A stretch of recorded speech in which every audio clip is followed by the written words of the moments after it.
Hey guys, this is Bane here. A lot of you have been asking me to do an FTL guide, even though the devs did do one. I don't feel that the devs, they went a bit too much into creating your own orbits, which is great if you want to explore, really is, and that will come in handy later, and I will show you that as well, but do check out the dev diary about it. But personally, I feel you're going to spend most of your time just warping to fins that you can actually detect on scanner. So for example, here, if I go, this is the Hellion system, sorry, these are the planets. So you've got Afnar, Nimath, exactly. We're currently in the Afnar planetary system. In the Afnar, around Afnar, we should be seeing like the moons that exist around Afnar. So if I just zoom really far out, we're currently orbiting Olgarat. And I'm not going to scan around Olgarat, incredibly busy here. Now, I'm not sure if the scanner fuzz is supposed to stay there, but oh, there's a ship in distress. Well, that's a good example, isn't it? So you can see that when we're warping, what we're going to get, we need to select a warp core. So I'm going to select this one here. And what you get is you get these two diamonds here. Now, obviously, the really high time you don't really want. What we're looking for, and you can see it here, is the colour to change of the diamonds. So currently, I want to intercept this ship here. I'm looking for a green kind of interception. So, and to get it right, you need to kind of get the numbers corresponding. So I'm going to click initialize, and that is pretty much the simple part. And then it's a case of aligning your ship very carefully to the M, as I call it here. So here's an M here, and what should happen is this should go green when you're pointing on it. Now, this is the rather kind of arduous part of warping, is we actually have to wait until at least 5 seconds to count down. So you can expect that you're going to have about a minute usually.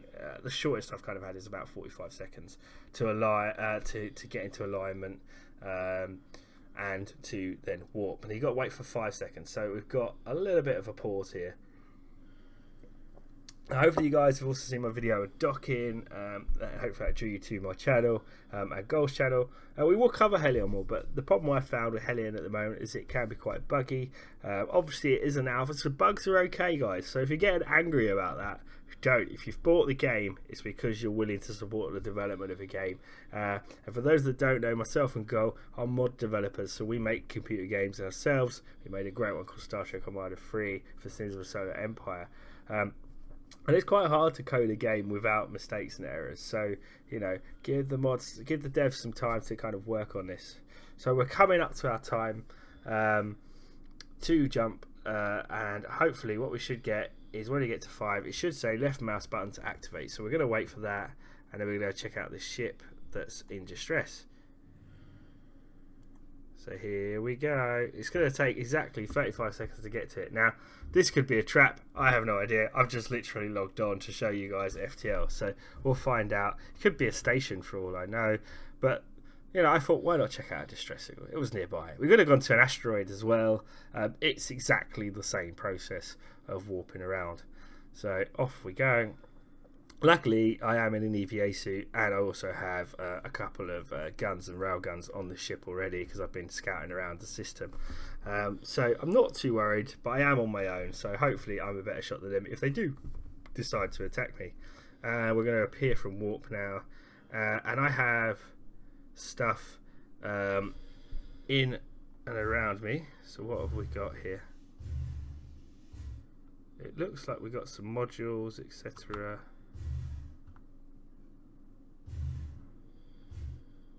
$81 meters away, there's a ship there. So let's just pivot up slightly, see what's out there. So it looks like we've got a station with a distress signal going on here. They've got an airlock. So I doubt this is a trap because they haven't even attached their sort of airlock to the station at the moment. So we're going to leave that there. I'm not going to do too much at the moment because this server's quite laggy, and that's one of the problems we're kind of experiencing. But you get the idea. The more stuff I found that you tend to find in orbit, the worse it tends to be for you. So they've got an airlock there. I'm guessing they also have a spaceship. They do. So whoever played this has just activated their distress call, and there's another ship. So, but there we go. Such is life. So yeah, if you wanted a second airlock, you could always nick someone else's. I could grab that with a grappler. that we talked about with my docking video. We haven't shown module grabbing. Maybe I'll do that in a video if that's something that interests you guys. But I could grapple that, fly all the way out to home station, and have 2 airlocks. Hey, have like a mega airlock. I could have airlocks on both sides. Wouldn't that be cool? So I'm going to go back to nav because I'm really not interested in this. I think it's a shame that that was what we found. Now, meanwhile, there are some other modules out there. So let's see if we can do that. One's pretty close. There's modules everywhere. Modules everywhere. There's a ship there, module there, junk here. So let's try and go to this junk. So again, you got the red line, and we want to try and intercept it. So we need to be ahead of it, and I'm looking for it to kind of turn green. It's a bit hard to see with all these orbits. Now I'm hoping that they're going to tidy this up a little bit. I haven't actually chosen a warp coil. That might help. I'm hoping they're going to tie this up a bit. So we've got a green. Our interception is about 3 minutes. I'm not too happy with that, but I'm guessing that's going to have to be what it is. So we're going to initialize again. Again, we've got the green bar, and our maneuver is initialized, and we can prepare ourselves if I can survive the lag to reorient myself. And here we go. So I'm pretty much on target. And that's where I want to be. But unfortunately, I have a 2-minute wait to actually get out there. But that is pretty much warping in a nutshell. And I do want to kind of prove the point that we're going to get to this piece of junk. And that's simple warping. So the custom orbit stuff, how to explain the custom orbit stuff? Well, as the dev said, there may be times in Hellion where there'll be nebulas or there'll be stuff you pick up on your scanner that isn't necessarily in an orbital path. And what we mean by that is all those kind of white lines you saw there, they're things that are orbiting a moon or a planet. So your station, as an example, will have an orbit lane in some kind of fashion, so it will actually be spinning around, so it does move constantly. Hence why we're drawing lines to intercept, because this is based on real Newtonian physics. So we need to intercept the target with enough thrust to actually make it to there and appear near our station. Otherwise we'll just overshoot our station, or the station will carry on orbiting and we'll fly past it. It's never in the same place. So again, there are bits that aren't in any gravity well, so they're not getting pulled by any gravity, and that means that, oh, I've just gone out of sync, so let's just keep myself, stay still Bane, stay still, that we're going to need to try and draw an orbital lane to reach them. Now, I haven't actually myself found many examples where I've needed to do this yet. I'm sure there's going to be more added in the game later, but because literally everybody's injecting themselves out of stations left, right and centre at the moment and activating distress calls everywhere, there's kind of no need to go exploring for mega junk in some of the clouds at the moment. And yeah, alright, there might be some modules there that are worth picking up, as we saw in the video, but at the moment I think it's more fun to just try and bomb around and either aid people if you choose to, or you could do the opposite, which is try and shoot people. So let's activate. Here we go. It's going to take us 45 seconds this time to get there. So that's when you need to try and adjust your path, and it becomes much more complicated. But I think that's where the devs that were on in that first video, they kind of explained the custom orbits before explaining the simple method of warping, what we're doing here. So you guys should really rely on this as your main level of warping, and then move to custom orbits after. So they should have done it in reverse, in my opinion, when explaining it. And again, once we've got to this junk, I'll show you the custom orbit paths. And again, I'm a bit angst about the scanner at the moment, because when you scan you get this horrible grey fuzzy effect that doesn't clear up on your nav. Now I don't know if that's a bug or that's intended, if there's a way to clear it, but that's what happens. So again, we're here at this junk and we appear to be near some ships.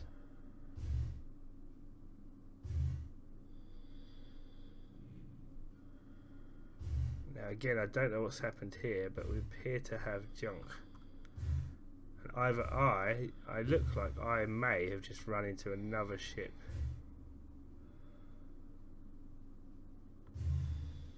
Possibly. Interesting. Or that, or there's just a lot of junk and modules around here, and I'm not going to complain, because you never know, I could nick some for myself.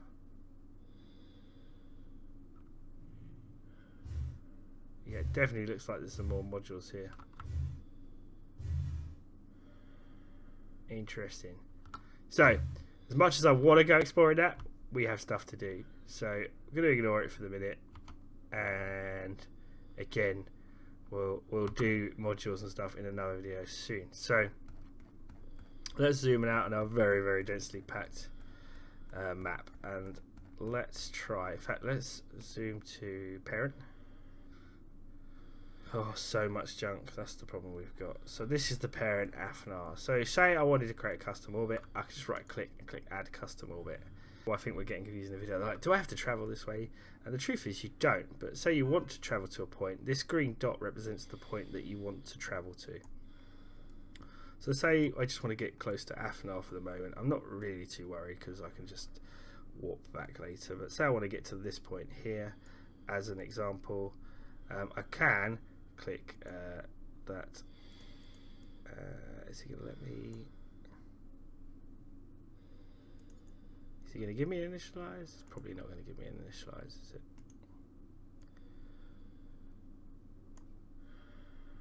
Nope, it's not going to give me an initialize. Oh, there you go. I forgot to right click it. Sorry. So you need to right click it. I should have mentioned that. So on the dot, you need to right click it, and that's the target we're aiming for, this target here. So again, what it will give me is it will give me the green line, and it will tell me how long it will take to travel there. Now, some journeys are longer than others. I know my ship is spinning around in the background, guys, so don't panic. But we want to try and intercept it. And I don't want to be 8 minutes away, so I'm going to need to juice insufficient fuel. No, there isn't. Right, there we go. So this is quite a long distance that we're going to be moving, but we're going to initialize it anyway. And that, we now have 1 minute if my ship stops spinning around. Oh, bit of lag. And this is what I mean. I've had this, guys. I don't know if you've experienced this recently, but I've had crazy lag on some of the servers. So I'm not actually moving my ship at the moment, and all I want to do is initialize. So if you can experience that, well, there we go.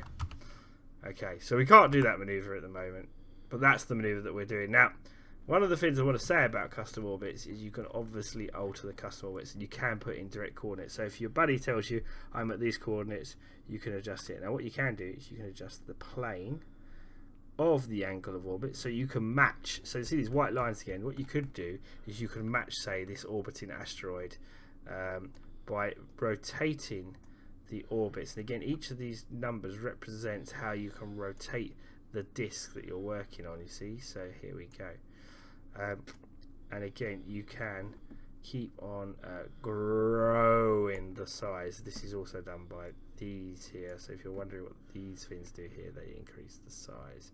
You can see the number changing down below me. So you can increase the size of the orbit, and this moves the green dot, this one here. So very, very simple to effectively target anywhere on any plane just by rotating or changing these numbers.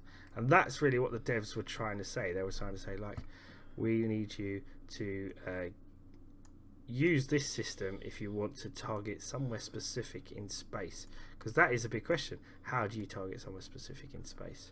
So that is always a necessity when space traveling. So I want to try and intercept as close as I can, for example, to an asteroid. So I've got the asteroid in my sights. I'm going for this one here, and it's not an exact science, but effectively I need to be a little bit. Is it going to let me come out? There we go.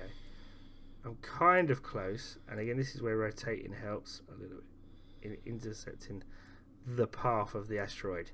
So I could now place my dot eventually near the asteroid, and then I can obviously right click again and then go warp drive and arrange a travel time to there. Again, it's quite far away, so I likely need to go warp 2. I can click initialize, and that is what they meant by choosing an FTL destination. Now we're not going to land right on top of the asteroid, obviously, because I haven't played it very well. Also, my dot is on the other side of the ring. I actually meant to put it there. But that's exactly what we mean by making a custom orbit. And then you just need to, again, line your ship, press the left mouse button when you get to 5 seconds, and off you go. So it's not a bad system at all. Everyone says, oh, it's terrible FTL. Actually, it makes a lot of sense. You just kind of need to get used to it. As always, I've been Bane. I hope you've enjoyed this short video. And as always, leave me a comment. I can ask any question you want. And if you'd like to see something specific in Hellion, then let us know. And myself and Gul try to cover it. As always, signing out.